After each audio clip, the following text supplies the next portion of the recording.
गायिका एलिना चौहानको सम्बन्ध विच्छेदको हल्ला अन्ततः सत्य भएको छ। एलिनाले श्रीमान विष्णु सापकोटालाई विपक्षी बनाएर सम्बन्ध विच्छेदको मुद्दा दायर गरेकी छिन्। उनले शुक्रबार काठमाडौँ जिल्ला अदालतमा सम्बन्ध विच्छेदका लागि मुद्दा दायर गरेकी हुन्।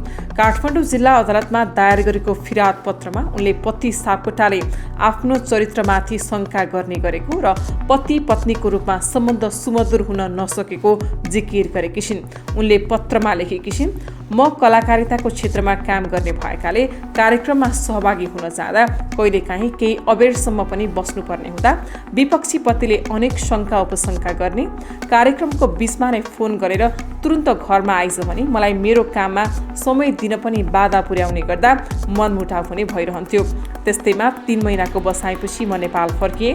नेपाल फर्किएपछि पनि म कलाकारिताको क्षेत्रमा हुने विभिन्न कार्यक्रमहरूमा व्यस्त हुँदा निज विपक्षीले मेरो चरित्रमाथि शङ्का उपशङ्काको दृष्टिले हेरी अनेक लान्छना लगाउँदा मलाई मानसिक कष्ट भएको हुँदा हामी दुई बीचको वैवाहिक सम्बन्ध सुमधुर रहेर अगाडि बढ्न नसक्नेदेखि म फिरादी र विपक्षी पतिबीच भावनात्मक रूपमा सुमधुर सम्बन्ध कहिल्यै हुन नसकी कागजी रूपमा मात्र रहेको पति पत्नीको सम्बन्धमा रहनु बस्नुभन्दा मुलुकी देवानी कार्यविधि संहिता 2074 को दफा 5 गका आधारमा सम्बन्ध विच्छेद गरी स्वतन्त्र भई आफ्नो जीवन बिताउन श्रेयकर लागेकाले निज विपक्षीबाट अंश तथा मानासामल नलिने गरी यो फिर्याद पत्र लिई सम्मानित अदालत समक्ष उपस्थित भएको छु। विपक्षीलाई यस सम्मानित अदालतमा झिकाई जे प्रमाण बुझ्न पर्छ बुझी हामी बीच कायम रहेको पति पत्नीको नाता सम्बन्ध विच्छेद गराइपाऊ।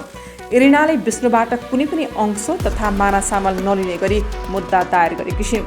झापाकी एलिना र बागलुङका विष्णुले गत वैशाख 5 गते मात्र विवाह गरेका थिए। उनीहरूको प्रेम विवाह भएको थियो। लामो समयको प्रेमपछि उनीहरूले विवाह गर्ने निधो गरेका थिए। निकै धुमधामसँग यी दुईको बिहे भएको थियो। बिहे लगत्तै एलिना उतै बस्ने गरी अस्ट्रेलिया गएकी थिइन्। तर गएको 3 महिनामै उनी नेपाल फर्किएकी थिइन्।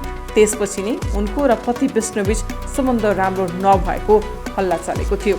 अन्ततः बिहेको 1 वर्ष पनि नहुँदै एलिनाले आफ्नो बिहे टुङ्गो लगाउने निधो गरेकी हुन्।